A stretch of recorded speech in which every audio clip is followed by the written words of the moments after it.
Selamat bertemu kembali dalam permenungan rohani berdasarkan perikop Kitab Suci bersama dengan saya, Pastor Leo Sipahutar.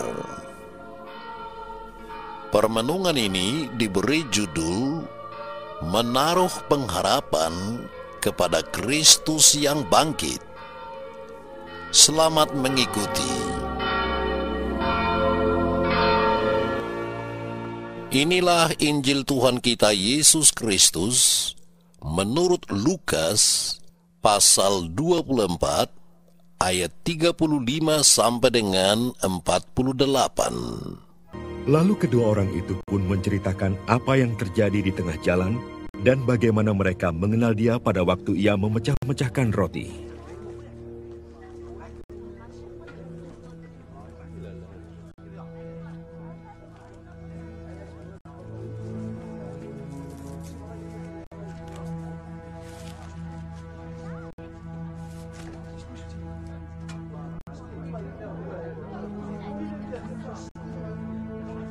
Dan sementara mereka bercakap-cakap tentang hal-hal itu, Yesus tiba-tiba berdiri di tengah-tengah mereka dan berkata kepada mereka, "Damai sejahtera bagi kamu." Mereka terkejut dan takut dan menyangka bahwa mereka melihat hantu. Akan tetapi ia berkata kepada mereka, "Mengapa kamu terkejut? Dan apa sebabnya timbul keraguan-raguan di dalam hati kamu? Lihatlah tanganku dan kakiku. Aku sendirilah ini. Rabalah aku, dan lihatlah, karena hantu tidak ada daging dan tulangnya, seperti yang kamu lihat ada padaku." Sambil berkata demikian, ia memperlihatkan tangan dan kakinya kepada mereka. Dan ketika mereka belum percaya karena girangnya dan masih heran, berkatalah ia kepada mereka, "Adakah padamu makanan di sini?" Lalu mereka memberikan kepadanya sepotong ikan goreng. Ia mengambilnya dan memakannya di depan mata mereka. Ia berkata kepada mereka, "Inilah perkataanku yang telah kukatakan kepadamu ketika aku masih bersama-sama dengan kamu, yakni bahwa harus digenapi semua yang ada tertulis tentang aku dalam kitab Taurat Musa dan kitab Nabi-Nabi dan kitab Mazmur." Lalu ia membuka pikiran mereka, sehingga mereka mengerti kitab suci. Katanya kepada mereka, "Ada tertulis demikian, Mesias harus menderita dan bangkit dari antara orang mati pada hari yang ketiga. Dan lagi, dalam namanya berita tentang pertobatan dan pengampunan dosa harus disampaikan kepada segala bangsa, mulai dari Yerusalem. Kamu adalah saksi dari semuanya ini." Demikianlah sabda Tuhan.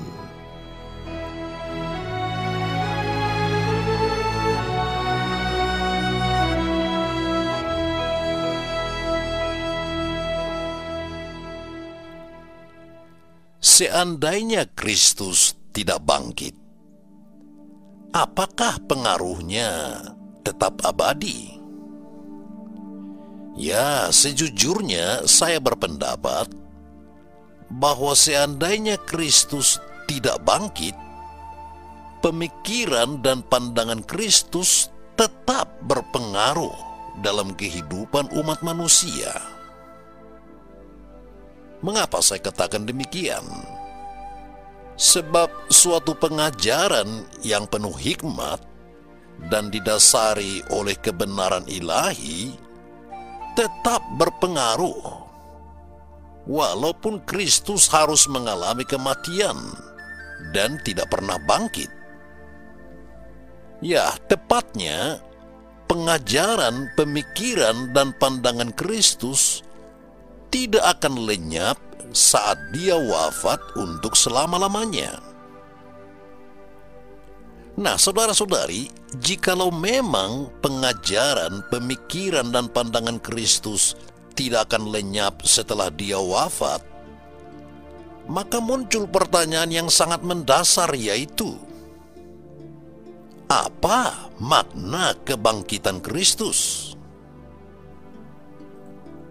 Sebelum kita menjawab pertanyaan tersebut, baiklah kita mengingat bahwa semua tokoh besar seperti para filsuf, seniman, musikus, dan para pahlawan tetap memiliki pengaruh yang besar setelah mereka wafat.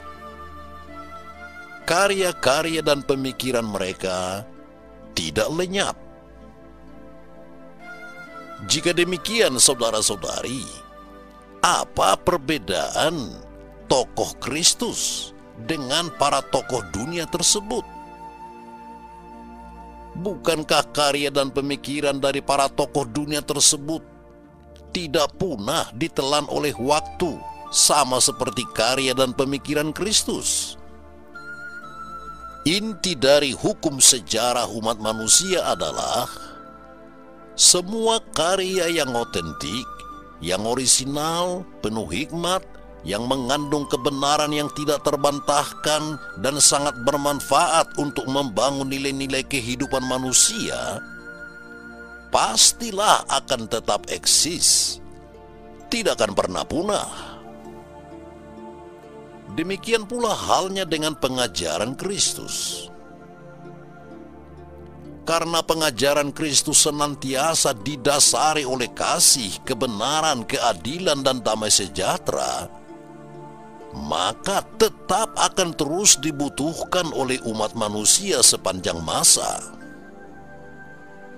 Sangat berbeda jikalau dalam pengajarannya Kristus pernah menghalalkan kekerasan, membenarkan kekuatan fisik atau senjata, dan melakukan penaklukan kepada kelompok yang lemah.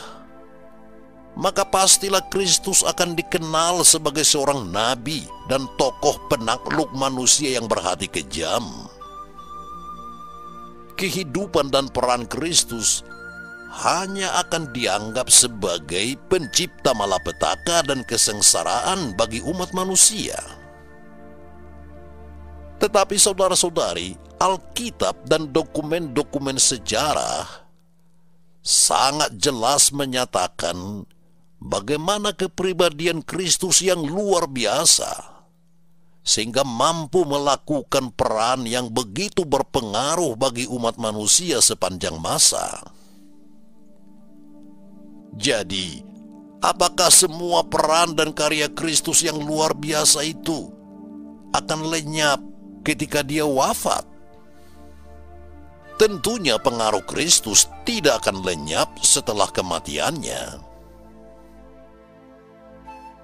Maka sekali lagi pertanyaan, jadi apa makna dari kebangkitan Kristus? Saudara-saudariku yang dikasihi Tuhan, peristiwa kebangkitan Kristus yang disaksikan oleh Alkitab bukanlah sekedar tambahan atau tempelan pemanis agar Kristus yang telah hebat itu dapat dibuat lebih hebat lagi. Kisah kebangkitan Kristus justru menunjukkan bahwa Dia satu-satunya pribadi ilahi, Sang Anak Allah, Firman Allah yang telah berinkarnasi dalam sejarah umat manusia. Tujuan inkarnasi Kristus menjadi manusia adalah untuk mendatangkan keselamatan dan hidup kekal, sehingga umat manusia memiliki pengharapan yang pasti. Jadi tujuan kedatangan Yesus ke dalam dunia ini bukan hanya sebagai seorang pengajar hikmat dan etika yang berhasil memberi kontribusi yang luar biasa dalam pemikiran, pandangan, dan motivasi positif umat manusia. Bukan. Yesus datang bukan sebagai seorang filsuf, seorang teolog, ahli moral, dan motivator. Tetapi Dia datang sebagai juru selamat umat manusia. Saudara-saudariku yang dikasihi Tuhan, seluruh wibawa dan kuasa dalam karya Yesus telah terangkum dalam namanya, yaitu Yesus. Nama Yesus menunjuk kepada diri Yahweh, yang artinya Tuhan Penyelamat. Tepatnya, dalam diri Yesus, Allah yaitu Yahweh menyatakan dirinya secara penuh dalam selubung manusiawi dan benar-benar menjadi manusia. Tetapi melalui kebangkitan Kristus, Allah menyingkapkan seluruh selubung manusiawinya agar umat manusia dapat mengenal dan percaya kepadanya. Dengan kebangkitannya, Kristus menyatakan kemuliaan Allah. Sehingga melalui kebangkitannya, Kristus menghadirkan keselamatan yang pasti, bahwa di dalam dirinya, dalam namanya, tersedia pengampunan dosa dan pendamaian yang sempurna. Setelah Yesus menampakkan diri di hadapan para murid dan membuka pikiran mereka sehingga mereka mengerti kitab suci, Dia berkata, Mesias harus menderita dan bangkit dari antara orang mati pada hari yang ketiga. Dan lagi, dalam namanya berita tentang pertobatan dan pengampunan dosa harus disampaikan kepada segala bangsa, mulai dari Yerusalem. Lukas 24 ayat 46 sampai dengan 47. Kisah kebangkitan Kristus bukanlah kisah yang ditambahkan untuk menciptakan sosok tokoh manusia yang tiba-tiba berubah menjadi tokoh ilahi, atau sosok pribadi yang penuh kuasa di antara orang yang hidup dan yang mati. Bukan.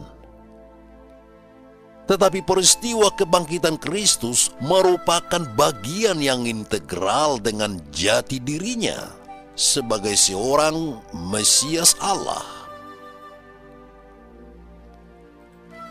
Dalam diri Yesus selaku Sang Mesias Allah, terdapat takdir ilahi yang bersifat khusus, yakni Dia harus menderita, wafat dan bangkit dari antara orang mati. Kristus datang untuk menyambut dan mengalami penderitaan dan kematiannya, agar Dia menyatakan kuasa kebangkitannya atas kuasa maut. Bukankah misi Kristus ini yang membedakan Dia dengan seluruh nabi, para pendiri agama, para filsuf, dan tokoh-tokoh dunia? Sebab para nabi dan tokoh-tokoh sejarah pada prinsipnya hidup untuk mati. Sebaliknya, Yesus ditentukan oleh Allah untuk mengalami kematian agar Dia tetap hidup. Saudara-saudariku yang terkasih, karena Kristus tetap hidup, maka di dalam namanya terdapat jaminan pengampunan dosa dari Allah. Seandainya Kristus tetap wafat dan tidak pernah bangkit, maka dalam namanya tidak tersedia jaminan keselamatan. Dalam hal ini, Kristus hanya mampu memerankan diri sebagai seorang tokoh pemikir dan pengajar etika yang paling berpengaruh, tetapi Dia tidak mampu memberi jaminan hidup yang kekal. Padahal, problem utama yang dihadapi oleh umat manusia sepanjang zaman adalah situasi keterbelengguan oleh kuasa dosa. Itu sebabnya segala hasil pemikiran, ide, gagasan, pandangan, dan etika atau moral tinggi yang dibangun oleh umat manusia tidak pernah berhasil membebaskan dirinya dari kuasa dosa. Dengan perkataan lain, kita tidak dapat menggapai pengampunan dan rahmat Allah hanya dengan mengandalkan prestasi rohani seperti perbuatan baik, amal ibadah atau kebajikan. Sehebat-hebatnya moral seorang insan manusia, dia tetap membutuhkan rahmat dan belas kasihan Allah. Karena itu, setiap umat manusia mutlak membutuhkan juru selamat agar dia dibenarkan dan memperoleh rahmat serta pengampunan Allah. Juru selamat tersebut adalah Yesus Kristus. Dalam namanya berita tentang pertobatan dan pengampunan dosa harus diberitakan kepada segala bangsa. Untuk tujuan itulah Kristus wafat dan bangkit.